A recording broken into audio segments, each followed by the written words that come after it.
Calibration का आज हमारा लेक्चर नंबर है 2। आज हम इस वीडियो में पढ़ेंगे type of the chemical reaction. तो चलिए स्टार्ट करते हैं। तो यदि हम केमिकल रिएक्शन के टाइप की बात करें तो ये 5 टाइप के होते हैं, मतलब 5 प्रकार के होते हैं। पहला जो होता है कॉम्बिनेशन रिएक्शन होता है। दूसरा हमारा डिकम्पोजिशन होता है। तीसरा डिस्प्लेसमेंट रिएक्शन।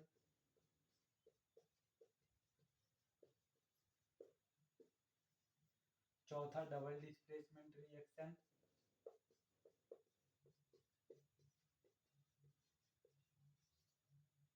पांचवा रेडॉक्स रिएक्शन। इन्हीं 5 रिएक्शन के बारे में आज हमको पढ़ना है। तो चलिए स्टार्ट करते हैं पहला कॉम्बिनेशन रिएक्शन से। कॉम्बिनेशन रिएक्शन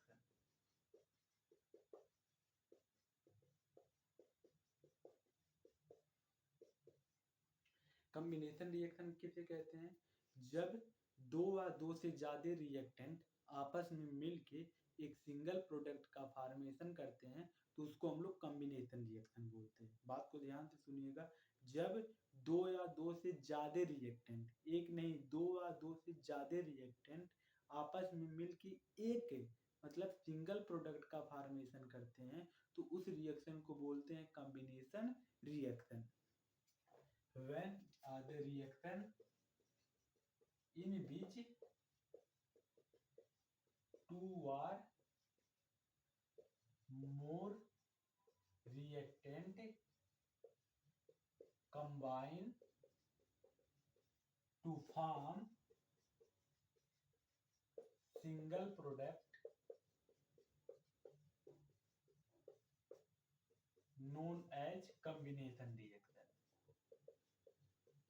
एग्जाम्पल के तौर पे ले लें, मान ले एक सब्सटेंस ए है एक बी है, ये दोनों आपस में मिलके एक सिंगल रिएक्टेंट एक सिंगल प्रोडक्ट ए बी का फॉर्मेशन करेंगे तो इस रिएक्शन को बोलेंगे कॉम्बिनेशन रिएक्शन।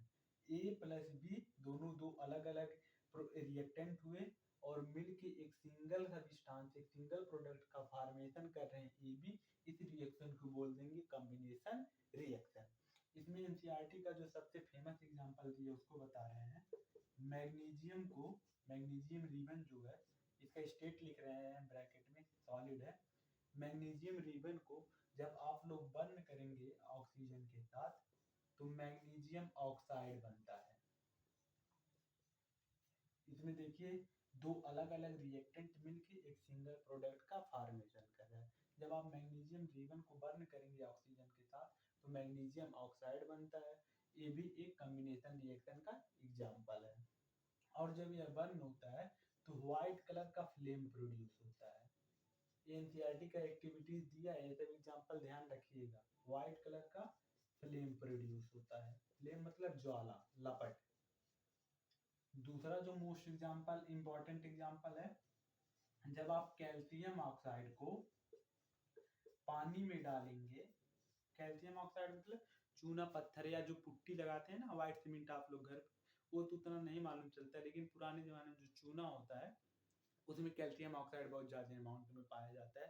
तो उसको जब आप लोग पानी में डालेंगे तो बना लेता है कैल्शियम हाइड्रा ऑक्साइड और साथ में हीट एनर्जी निकलती है।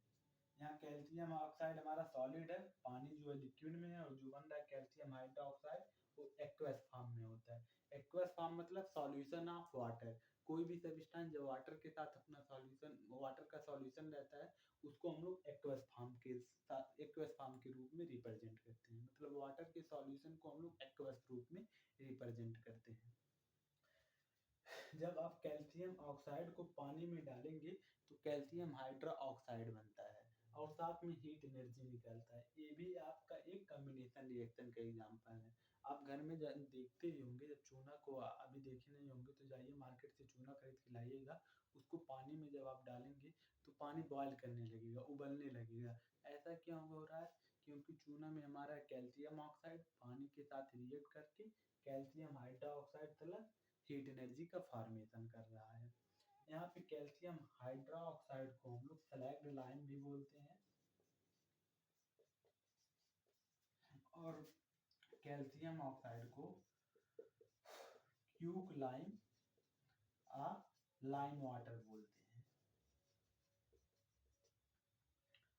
यह दोनों बहुत इंपॉर्टेंट एग्जाम्पल है एनसीईआरटी का। और भी एग्जाम्पल दिया है, जैसे कि जब पानी, ये हाइड्रोजन गैस को और ऑक्सीजन गैस को दोनों को एक साथ मिलाएंगे तो H2O बन जाएगा, जो कि लिक्विड के फॉर्म में रहता है। अब H2 ले लीजिए, Cl2 ले लीजिए, आपका HCl बन जाएगा, हाइड्रोक्लोरिक एसिड। फिर N2 ले लीजिए, H2 ले लीजिए, NH3 बन जाएगा, अमोनिया। ऐसा इंपॉर्टेंट एग्जांपल है क्लास 10th एनसीईआरटी का कॉम्बिनेशन रिएक्शन का। तो इसके बारे में फिर से बता दे रहे हैं, जब दो या दो से ज्यादा रिएक्टेंट आपस में मिलके एक सिंगल प्रोडक्ट का फॉर्मेशन करते हैं तो उसको बोलते हैं कॉम्बिनेशन रिएक्शन। एग्जांपल के तौर पे यहाँ पे मैग्नीशियम ऑक्सीजन एक साथ रिएक्ट कर रहे हैं तो हमारा बन क्या रहा, मैग्नीशियम ऑक्साइड। यहाँ पे सब जो ब्रैकेट में लिखे हैं मेटल का या एलिमेंट का स्टेट दिखा रहे हैं कि वह किस स्टेट में प्रेजेंट है, सॉलिड में प्रेजेंट है कि लिक्विड में प्रेजेंट है कि गैस में प्रेजेंट है। आप जब कैल्शियम ऑक्साइड को वाटर में मिलाएंगे तो calcium hydroxide plus heat energy बनता है, तो स्लैग्ड लाइम। कैल्शियम हाइड्रोक्साइड को स्लैग्ड लाइम बोलते हैं, कैल्शियम ऑक्साइड को क्यूक लाइम या लाइम वाटर बोलते हैं। हाइड्रोजन गैस और ऑक्सीजन गैस को मिलाएंगे तो पानी बन जाएगा। हाइड्रोजन गैस Cl2 गैस लेंगे, हाइड्रोक्लोरिक एसिड बन जाएगा। नाइट्रोजन गैस हाइड्रोजन गैस ले लेंगे, NH3 अमोनिया बन जाएगा। ये हमारा हो गया कॉम्बिनेशन रिएक्शन। डिकम्पोजिशन रिएक्शन पे आते हैं। अब हमारा जो दूसरा रिएक्शन है डिकम्पोजिशन रिएक्शन। डिकम्पोजिशन रिएक्शन किसको बोलते हैं, ये ठीक कॉम्बिनेशन रिएक्शन का अपोजिट होता है। कॉम्बिनेशन रिएक्शन में क्या होता है, दो या दो से ज्यादा रिएक्टेंट मिलकर एक सिंगल प्रोडक्ट का फॉर्मेशन करते हैं, लेकिन इसमें क्या होता है, एक सिंगल रिएक्टेंट जो होता है दो या दो से ज्यादा प्रोडक्ट में टूट जाता है। यानी कि जिस रिएक्शन में एक सिंगल रिएक्टेंट, कोई एक सिंगल सब्सटेंस है, दो या दो से ज्यादा सब्सटेंस में टूट जा रहा है, उसी रिएक्शन को बोल देंगे डिकम्पोजिशन रिएक्शन। तो चलिए हमारा रिएक्शन क्या है, decomposition reaction.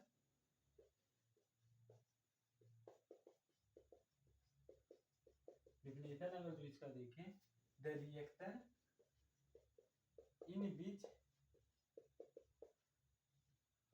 A single reactant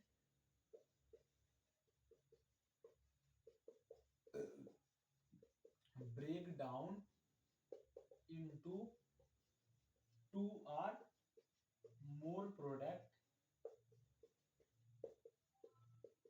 known as decomposition reaction। यह जो रिएक्शन है कॉम्बिनेशन रिएक्शन का देखिए ठीक उल्टा हो रहा है। इसमें क्या हो रहा है, एक सिंगल रिएक्टेंट टूट रहा है दो या दो से ज्यादा प्रोडक्ट में, जबकि कॉम्बिनेशन रिएक्शन में क्या होता था, दो या दो से ज्यादा रिएक्टेंट एक सिंगल प्रोडक्ट का फॉर्मेशन करते हैं।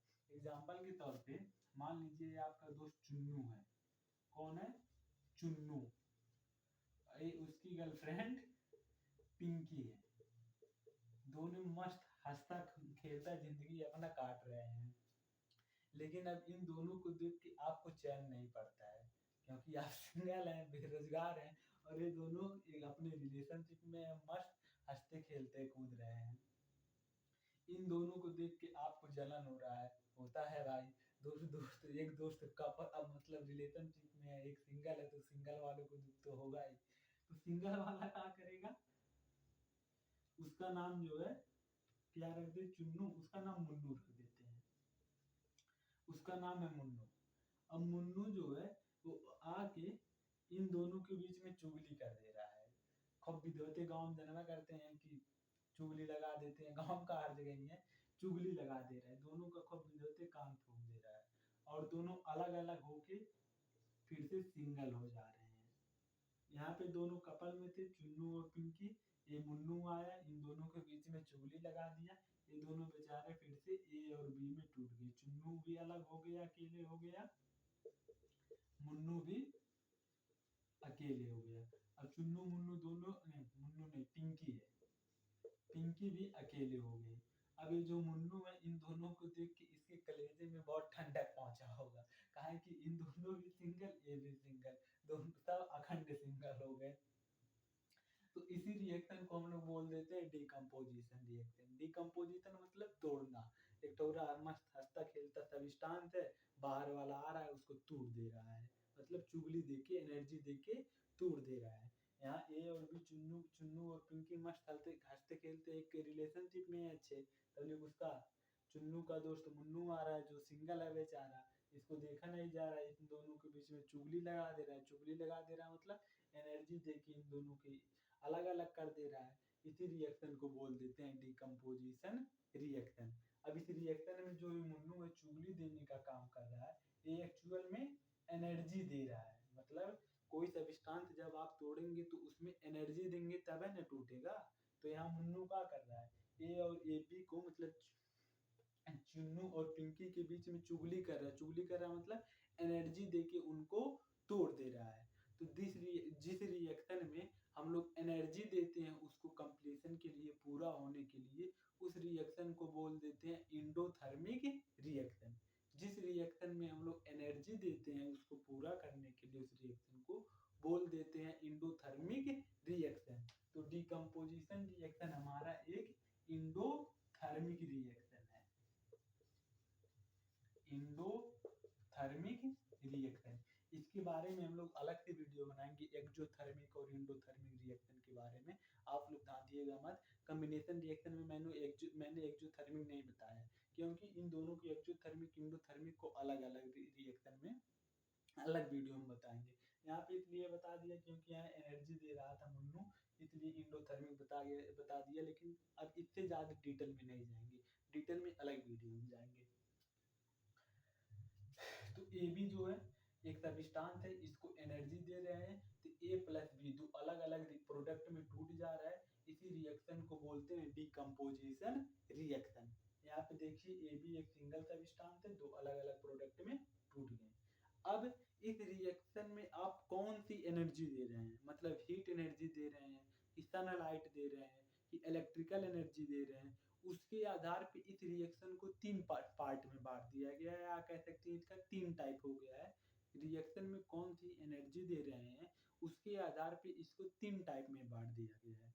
यदि आप हीट एनर्जी देंगे, थ्री टाइप। यदि आप इसको हीट एनर्जी देंगे, मतलब इस रिएक्शन में हीट का प्रयोग कर रहे हैं सब्सटेंस को तोड़ने के लिए, तो उसको बोल देते हैं हम लोग थर्मल डिकम्पोजिशन।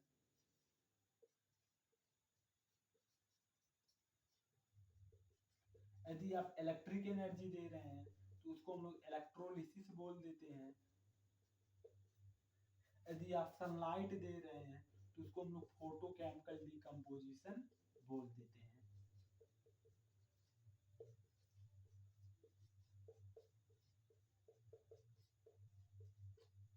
तो कौन सी आप एनर्जी दे रहे हैं रिएक्शन में, उसके आधार पे तीन प्रकार के होते हैं, थर्मल डिकम्पोजिशन, इलेक्ट्रोलिसिस हो गया, फोटोकेमिकल डिकम्पोजिशन। इसके बारे में एक पॉइंट और लिख दें, ये अपोजिट होता है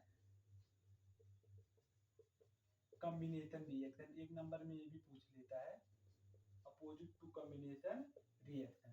तो एक बार इसके बारे में फिर से बता रहे हैं, जिस रिएक्शन में एक सिंगल सब्सटेंस दो या दो से ज्यादा प्रोडक्ट में टूटता है उसको डिकम्पोजिशन रिएक्शन बोलेंगे। अब वो सब्सटेंस कैसे टूटेगा, उसको जब हम लोग बाहर से एनर्जी देते हैं, तो जिस रिएक्शन में हम लोग एनर्जी देते हैं उसको पूरा करने के लिए, उस रिएक्शन को बोल देते हैं इंडोथर्मिक रिएक्शन। तो डिकम्पोजिशन रिएक्शन हमारा क्या है, एक इंडोथर्मिक रिएक्शन है। अब आप कौन सी एनर्जी दे रहे हैं उस आधार पे इस रिएक्शन को तीन टाइप में बांट दिया गया है। आप लाइट एनर्जी दे रहे हैं, मतलब सनलाइट की एनर्जी दे रहे हैं, हीट एनर्जी दे रहे हैं, या इलेक्ट्रिकल एनर्जी दे रहे हैं, उस आधार पे इसके तीन पार्ट में बांट दिया गया है। अगर जो हीट एनर्जी देंगे तो थर्मल डिकम्पोजिशन, लाइट एनर्जी देंगे तो फोटोकेमिकल डिकम्पोजिशन, इलेक्ट्रिकल एनर्जी देंगे तो इलेक्ट्रोलिसिस। अब इन तीनों का एग्जांपल हम लोग देख लेते हैं, थर्मल डिकम्पोजिशन का, इलेक्ट्रोलिसिस का, फोटोकेमिकल डिकम्पोजिशन का। थर्मल डिकम्पोजिशन में हम लोग पहले देखते हैं थर्मल डिकम्पोजिशन। थर्मल डिकम्पोजिशन क्या है, जो डिकम्पोजिशन रिएक्शन हमारा हीट एनर्जी के प्रेजेंट में हो रहा है उसको थर्मल डिकम्पोजिशन बोल रहे हैं। Decomposition reaction in the presence of heat. ये प्लस एन टी है, टी एन टी नहीं है, प्लस एन टी है। एग्जाम्पल इसका जो दिया है एनसीईआरटी में, कैल्शियम कार्बोनेट। आप जब कैल्शियम कार्बोनेट को हीट करेंगे तो कैल्शियम ऑक्साइड प्लस CO2 बन जाएगा। दूसरा एग्जाम्पल जो दिया है फेरस सल्फेट। फेरस सल्फेट को जब आप लोग हीट करेंगे, ये ferric oxide Fe2O3 plus sulphur dioxide plus sulphur try oxide भी बन जाएंगे। ये हमारा क्या है, फेरिक ऑक्साइड, ये सल्फर डाइऑक्साइड। यहाँ देखिए यस क्या है, सल्फर, 2 ऑक्सीजन हो तो डाइऑक्साइड, ये क्या है सल्फर, यहाँ 3 ऑक्सीजन हो तो सल्फर ट्राइऑक्साइड। और यहाँ जो है Fe2O3 जो है फेरिक ऑक्साइड है। देखिए एक चीज आपको बता दे रहे हैं, जब आयरन पे +2 चार्ज होता है तो उसको फेरस बोलते हैं, और जब आयरन पे +3 चार्ज होता है तो उसको फेरिक बोलते हैं। तो यहाँ पे आप देख सकते हैं आयरन क्या है Fe और ऑक्सीजन O, ऑक्सीजन के ऊपर -2 चार्ज है और आयरन के ऊपर +3, तो प्लस वाला इसके सामने लिखा जाता है, माइनस वाला इसके सामने, यानी कि Fe2O3 यहाँ से पता चल रहा है कि फेरस के ऊपर +3 चार्ज है। तो 9th में आप लोग पढ़े होंगे ना कि अगर जो दो एलिमेंट आपस में कंपाउंड बना रहे हैं, उन दोनों का चार्ज सेम नहीं है, मतलब उन दोनों के ऊपर सेम अमाउंट का चार्ज नहीं है, तो एक दूसरे के सामने लिखे जाते हैं। अगर जो सेम अमाउंट का चार्ज है तो एक दूसरे के कट करके 0 कर लेते हैं।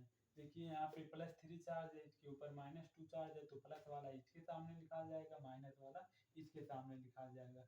यही अगर जो फिर हमारा आयरन +2 में होता, ऑक्सीजन भी -2 में होता, तो प्लस माइनस दोनों कट जाएगा। देखिए सेम अमाउंट का है, जब सेम अमाउंट के नहीं रहेंगे तो एक दूसरे के सामने लिखा जाते हैं, जब सेम अमाउंट के रहते हैं तो कट जाते हैं, और अपोजिट नेचर की होनी चाहिए। तो इसमें जो बनेगा FeO बन जाएगा, इसको हम लोग फेरस ऑक्साइड बोल देंगे। तो ये सब अलग की बातें हैं, हम बहुत से बच्चे ऐसे होते हैं जो ये सब चीजें नहीं जानते, इसलिए मैंने बता दिया। जो जो एलिमेंट कंबाइन करते हैं उन दूसरे के ऊपर सेम अमाउंट का चार्ज प्रेजेंट है और दोनों अपोजिट नेचर के हैं, तो एक दूसरे को कट करके 0 कर देते हैं। लेकिन अगर जो सेम अमाउंट का नहीं प्रेजेंट है, डिफरेंट है, तो प्लस वाला माइनस वाले के सामने लिखा जाता है, माइनस वाला प्लस वाले के सामने लिखा जाता है। ये हमारा फेरिक ऑक्साइड है। ये जो फेरस सल्फेट होता है हमारा ग्रीन कलर का होता है, लेकिन जब इसको हीट कर देते हैं तो फेरिक ऑक्साइड जो बन रहा है ये कलरलेस होता है, इसको व्हाइट कलर बोल सकते हैं। तीसरा जो मोस्ट इंपॉर्टेंट एग्जांपल दिया है एनसीईआरटी का, वो है लेड नाइट्रेट।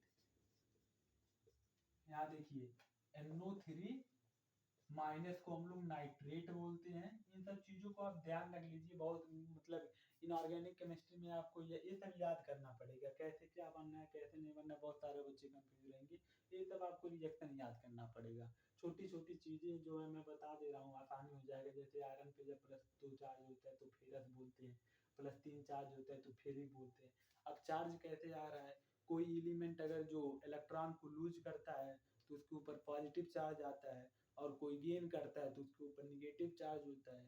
तो मेटल जो होते हैं जनरली इलेक्ट्रॉन को लूज करते हैं, मतलब उनके पास बहुत सारा पैसा रहता है। जैसे कोई बंदा रहता है ना आपके दोस्त में कि बहुत सारा पैसा है, इसको भी दो उसको भी दो सबको दो, तो वो पॉजिटिव में रहेगा, हमेशा खुश में रहेगा, और जो लिया है वो का रहेगा, मरते रहेगा कि अभी उसका देना है उसका देना है, किसका किसका देंगे। तो वैसे जो मेटल होता है वो पैसा सबको देता रहता है, मतलब इलेक्ट्रॉन देता रहता है, और जो नॉन मेटल रहते हैं वो इलेक्ट्रॉन लेते रहते हैं। तो जो इलेक्ट्रॉन देता है उसके ऊपर पॉजिटिव चार्ज, जो इलेक्ट्रॉन लेता है उसके ऊपर निगेटिव चार्ज। NO3 माइनस को नाइट्रेट बोलते हैं, इसके ऊपर एक निगेटिव चार्ज होता है। Na2 माइनस को NO2 माइनस को नाइट्राइट बोलते हैं, इसके ऊपर भी एक निगेटिव चार्ज होता है। Pb को लेड बोलते हैं, Pb के ऊपर हमारा देखिए इसको बता दे रहे हैं कैसे आया है। Pb के ऊपर +2 चार्ज होता है, NO3 माइनस के ऊपर एक निगेटिव चार्ज होता है। दोनों अपोजिट नेचर के हैं और अमाउंट सेम नहीं है, तो जब सेम नहीं रहता है तो एक दूसरे के सामने लिखा जाता है। लेड वाला इसके सामने लिखा जाएगा, नाइट्रेट वाला इसके सामने।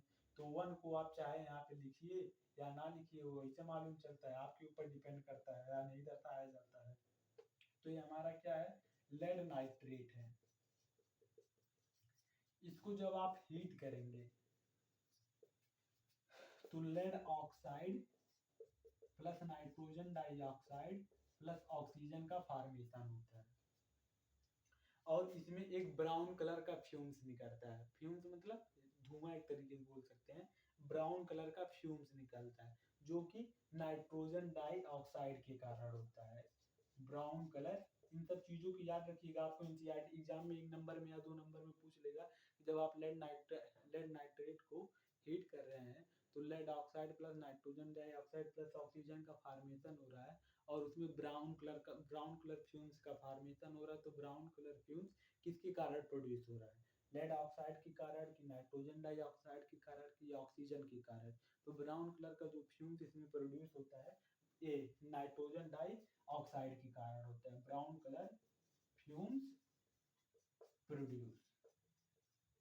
ये हमारे 3 एग्जाम्पल है थर्मल डिकम्पोजिशन के। अब हम लोग आगे आते हैं इलेक्ट्रोलिसिस पे। अब हमारा अगला जो है इलेक्ट्रोलिसिस है। इलेक्ट्रोलिसिस का आपने एक ही एग्जांपल दिया है। इलेक्ट्रोलिसिस का भी वैसे लिखा decomposition reaction in the presence of electric current known as electrolysis. इसमें जो एग्जांपल दिया है आपको, इलेक्ट्रोलिसिस ऑफ वाटर।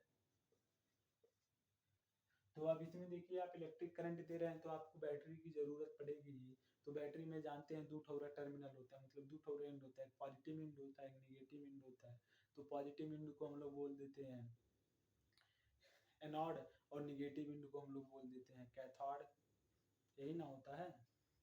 तो आप क्या करेंगे, एक ठोरा मग्गा ले लीजिए, इसमें 2 ठोरा बैटरी का एंड जोड़ दीजिए, टर्मिनल 2 ठो तार जरूरी है। जो बैटरी के पॉजिटिव तार से कनेक्ट रहेगा, पॉजिटिव टर्मिनल से कनेक्ट रहेगा, बड़ा वाला जो बैटरी, देखिए बैटरी को हम लोग इस सिंबल से रिप्रेजेंट करते हैं। बैटरी का जो पॉजिटिव लंबा वाला डंडा होता है या पॉजिटिव टर्मिनल को बताता है, और छोटा वाला डंडा ये निगेटिव टर्मिनल को बताता है। तो जो तार बैटरी के पॉजिटिव टर्मिनल से कनेक्ट होगा वो पॉजिटिव होगा, जो निगेटिव से कनेक्ट होगा वो निगेटिव होगा। पॉजिटिव वाले को हम लोग एनोड बोलते हैं और निगेटिव वालों को हम लोग कैथोड बोलते हैं।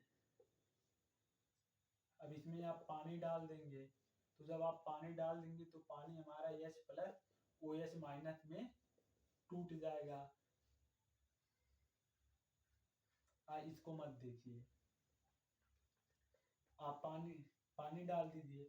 अब आप करंट की सप्लाई करेंगे, जब करंट की सप्लाई करेंगे तो एक ठोर हमारा H2O का, ये पूरा हम सेटअप बनाए हैं इलेक्ट्रोलिसिस। अब इसमें करंट की जब सप्लाई करेंगे तो H2 प्लस O2 गैस का फॉर्मेशन हो जाएगा, H2 प्लस O2 गैस का फॉर्मेशन हो जाएगा। अब इसको इलेक्ट्रोलिसिस में करंट दे रहे हैं तो किस कैथोड, मतलब किस टर्मिनल पे हमारा H2 जाएगा, किस टर्मिनल पे O2 जाएगा, इन सबसे मतलब नहीं है। ये हम आप केवल सेटअप बताए हैं कि एक बैटरी लेंगे, बैटरी का 2 टर्मिनल होता है, जिससे पॉजिटिव वाला कनेक्ट रहेगा एनोड बोलेंगे जो तार, और जो निगेटिव वाला रहता है उसको कैथोड बोलते हैं। अब करंट पास कराएंगे, तो करंट जब पास कराएंगे तो H2 gas plus O2 gas का फॉर्मेशन हो जाएगा। यही हमारा इलेक्ट्रोलिसिस ऑफ वाटर हो गया। और थर्मल क्या कहते हैं, इलेक्ट्रोलिसिस डिकम्पोजिशन रिएक्शन का एग्जांपल भी आप देख सकते हैं। H2O एक सिंगल रिएक्टेंट है, ये 2 प्रोडक्ट में टूट गया। एग्जांपल ये भी हो गया खत्म। Chemical decomposition, photochemical decomposition. Photochemical decomposition में वही लिख लीजिएगा, decomposition reaction take place in the presence of the sunlight known as the photochemical decomposition. इसका जो एग्जांपल